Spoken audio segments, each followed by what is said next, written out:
Welcome to the final part of chapter 4, and if you wanna see and watch more, especially chapter 14 or 13, yeah, then subscribe. So, and now back to the book and the text, and don't forget the like button. 25th of June, morning. No man knows till he has suffered from the night how sweet and how dear to his heart and eye the morning can be. When the sun grew so high this morning that it struck the top of the great gateway opposite my window, the high spot which it touched seemed to me as if the dove from the ark had lighted there. My fear fell from me as if it had been a vaporous garment which dissolved in the warmth. I must take action of some sort while the courage of the day is upon me. Last night one of my post-dated letters went to post, the first of that fatal series which is to blot out the very traces of my existence from the earth. Let me not think of it. Action. It has always been at night time that I have been molested or threatened, or in some way in danger or in fear. I have not yet seen the Count in the daylight. Can it be that he sleeps when others wake? That he may be awake whilst they sleep? If I could only get into his room! But there is no possible way. The door is always locked. No way for me. Yes, there is a way. If one dares to take it. Where his body has gone, why may not another body go? I have seen him myself crawl from his window. Why should not I imitate him and go in by his window? The chances are desperate, but my need is more desperate still. I shall risk it. At the worst it can only be death, and a man's death is not a calf's. And the dread hereafter may still be open to me. God help me in my task. Goodbye, Mina, if I fail. Goodbye, my faithful friend and second father. Goodbye, all and last of all, Mina. Same day later. I have made the effort, and God helping me, have come safely back to this room. I must put down every detail in order. I went whilst my courage was fresh, straight to the window on the sound side, and once got outside on the narrow ledge of stone which runs round the building on the side. The stones were big and roughly cut, and the mortar had by process of time been washed away between them. I took off my boots and ventured out on the desperate way. I looked down once so as to make sure that some glimpse of the awful death would not overcome me, but after that kept my eyes away from it. I knew pretty well the direction and distance of the Count's window, and made for it as well as I could, having regard to the opportunities available. I did not feel dizzy. I suppose I was too excited, and the time seemed ridiculously short, till I found myself standing on the windowsill and trying to raise up the sash. I was filled with agitation, however, when I bent down and slid feet foremost in through the window.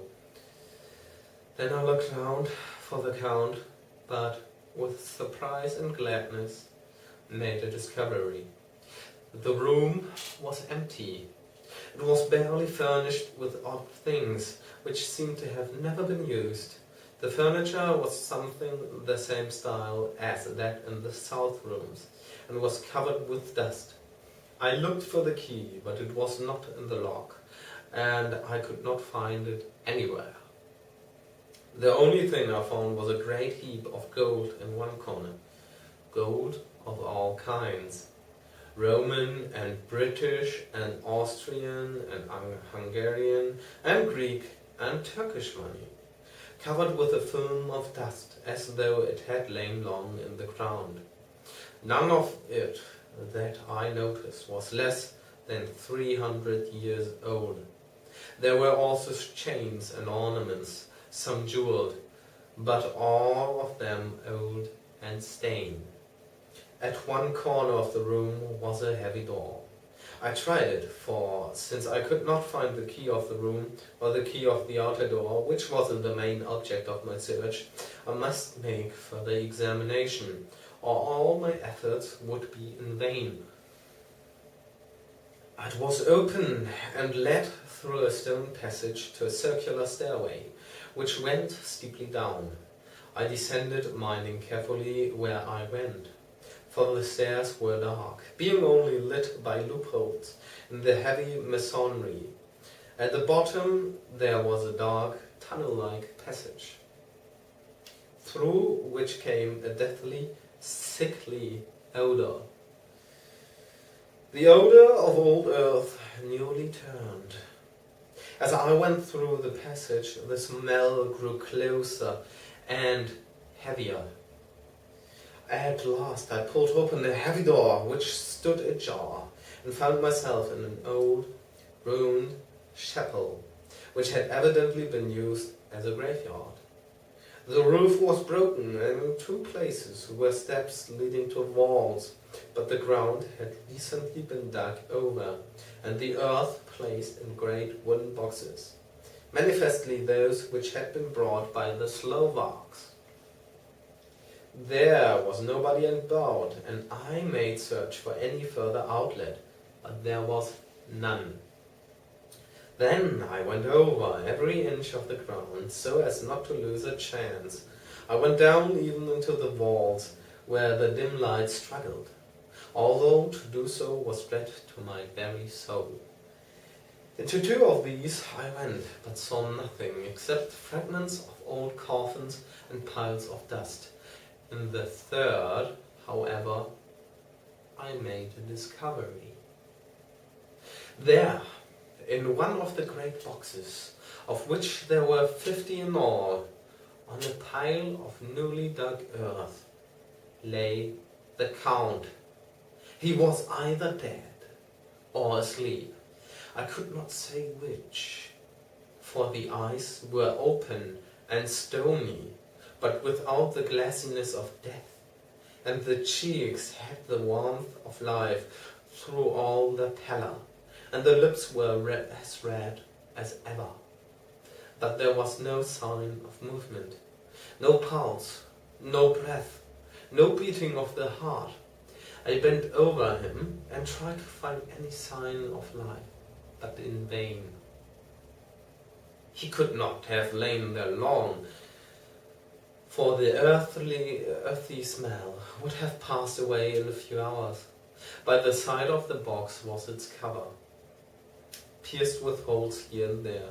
I thought he might have the keys on him, but when I went to search, I saw the dead eyes, and in them, dead though they were, such a look of hate, though unconscious of me or my presence, that I fled from the place, and leaving the Count's room by the window, crawled again up the castle wall. Regaining my own chamber, I threw myself, panting, upon the bed and tried to think. 29th of June. Today is the date of my last letter, and the Count has taken steps to prove that it was genuine, for again I saw him leave the castle by the same window and in my clothes, as he went down the wall lizard fashion. I wished I had a gun or some lethal weapon, that I might destroy him, but I fear that no weapon wrought alone by man's hand would have any effect on him. I dared not wait to see him return, for I feared to see those weird sisters. I came back to the library and read there till I fell asleep. I was awakened by the Count, who looked at me as grimly as a man can look, as he said, "Tomorrow, my friend, we must part. You return to your beautiful England, I to some work which may have such an end that we may never meet. Your letter home has been dispatched. Tomorrow I shall not be here, but all shall be ready for your journey. In the morning come the Gigani, who have some labors of their own here, and also come snowmarks. When they have gone, my carriage shall come for you, and shall bear you to the border pass, to meet the diligence from Bukowina to Bistritz. But I am in hopes that I shall see more of you at Castle Dracula. I suspected him and determined to test his sincerity. Sincerity. It seems like a profanation of the word to write it in connection with such a monster. So I asked him point blank, "Why may I not go tonight?"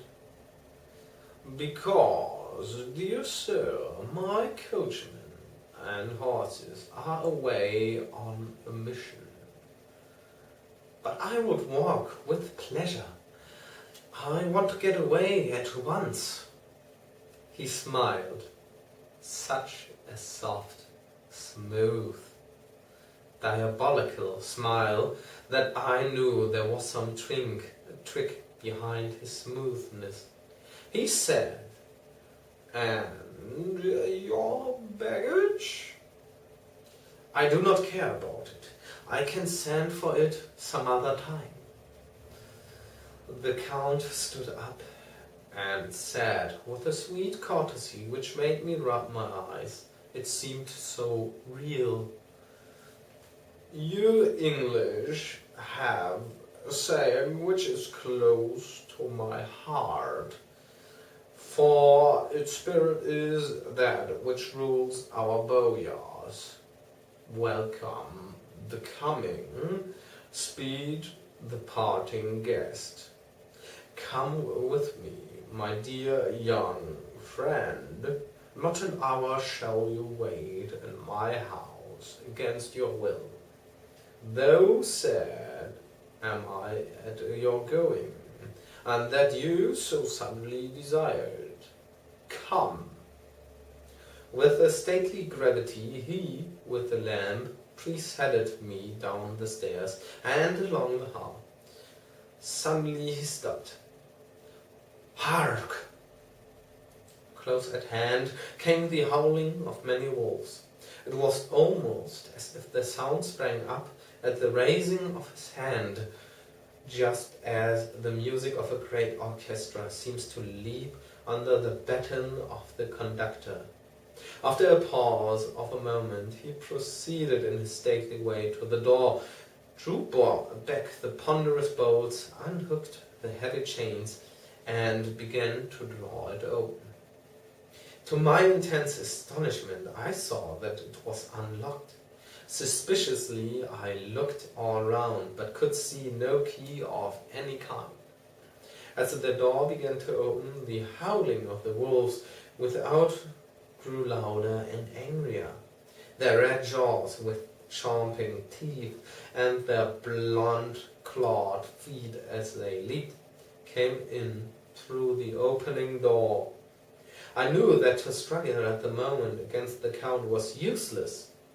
With such allies as these at his command, I could do nothing. But still the door continued slowly to open, and only the Count's body stood in the gap. Suddenly it struck me that this might be the moment and the means of my doom. I was to be given to the wolves, and at my own instigation. There was a diabolical wickedness in the idea, great enough for the Count, and as a last chance I cried out, "Shut the door! I shall wait till morning," and covered my face with hands to hide my tears of horror, of bitter disappointment. With one sweep of his powerful arm, the Count threw the door shut, and the great bolts clanged and echoed through the hall as they shot back into their places. In silence we returned to the library, and after a minute or two I went to my own room. The last I saw of Count Dracula was his kissing his hand to me, with a red light of triumph in his eyes, and with a smile that Judas in hell might be proud of. When I was in my room and about to lie down, I thought I heard a whispering at my door. I went to it softly and listened. Unless my ears deceived me, I heard the voice of the Count. Back!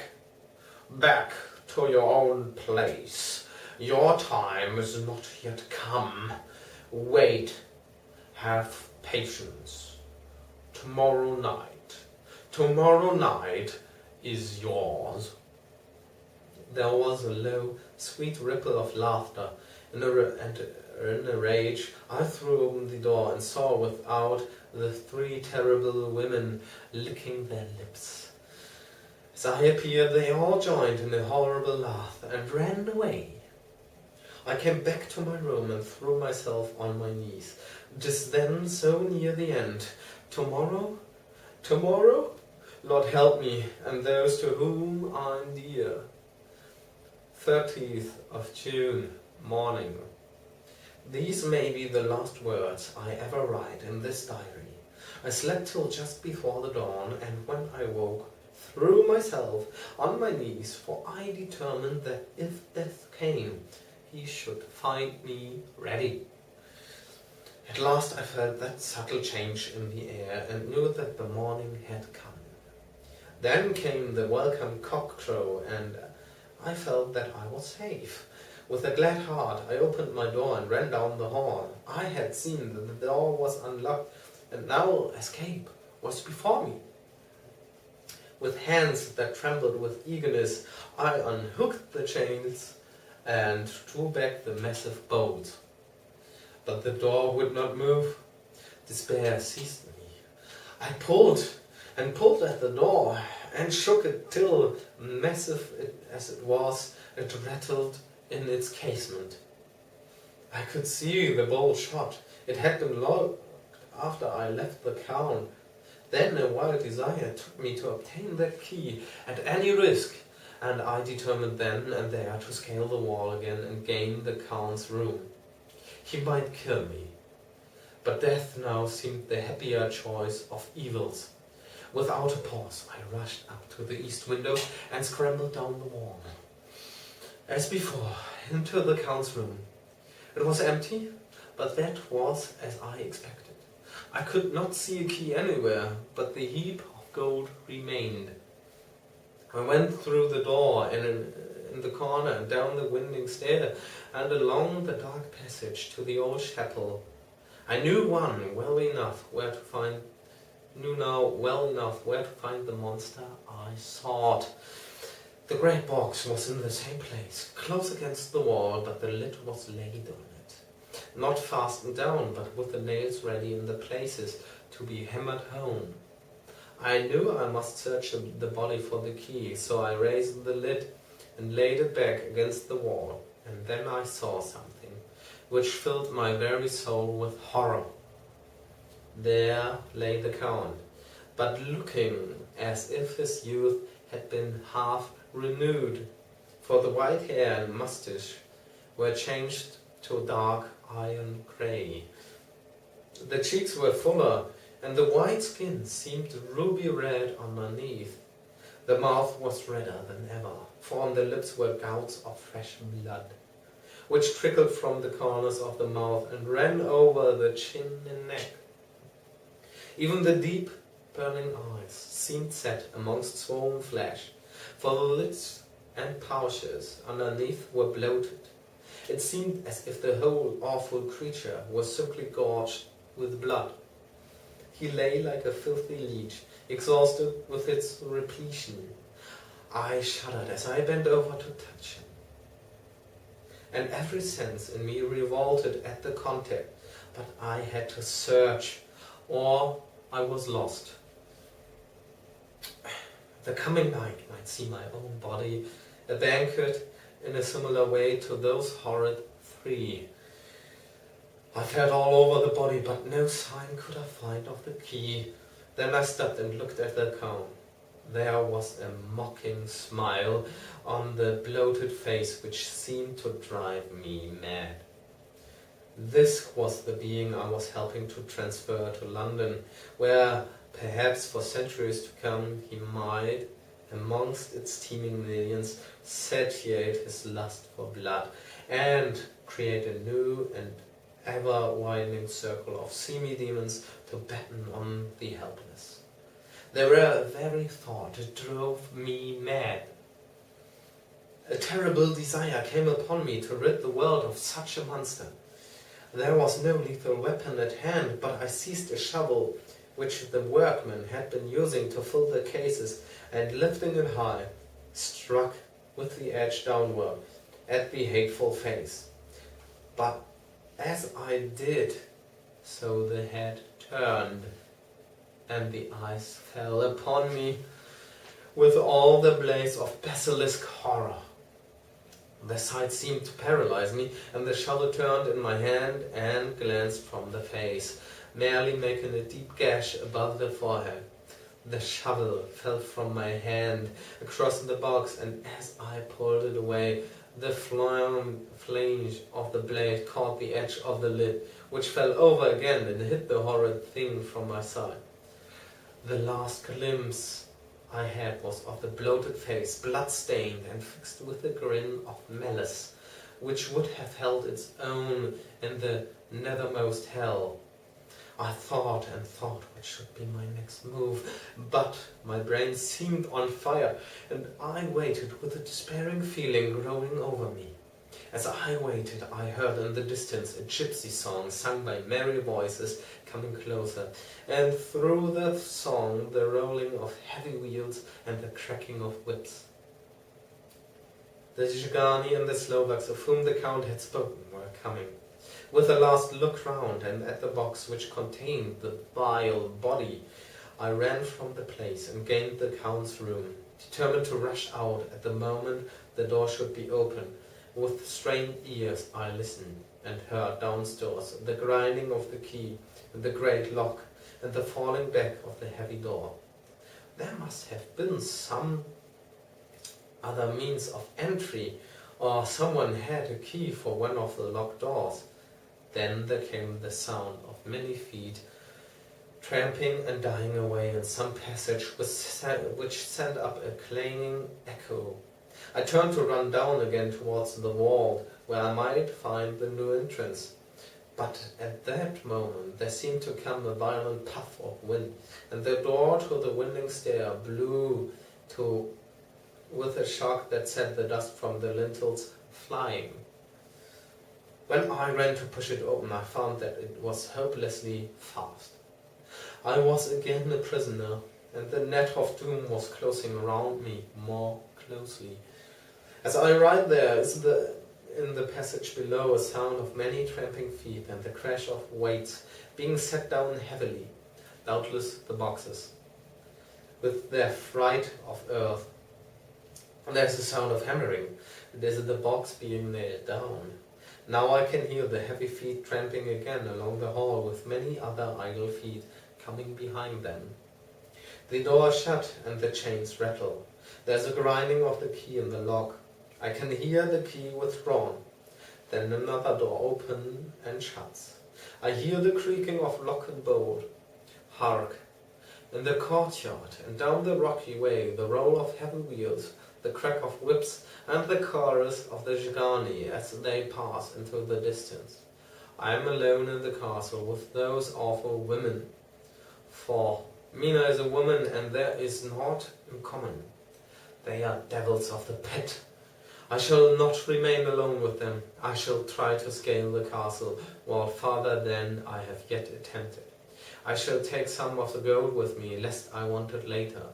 I may find a way from this dreadful place, and then away for home. Away to the quickest and nearest train. Away from this cursed spot, from this cursed land, where the devil and his children still walk with earthly feet. At least God's mercy is better than that of these monsters, and the precipice is steep and high. At its foot man may sleep as a man. Goodbye, all. Mina.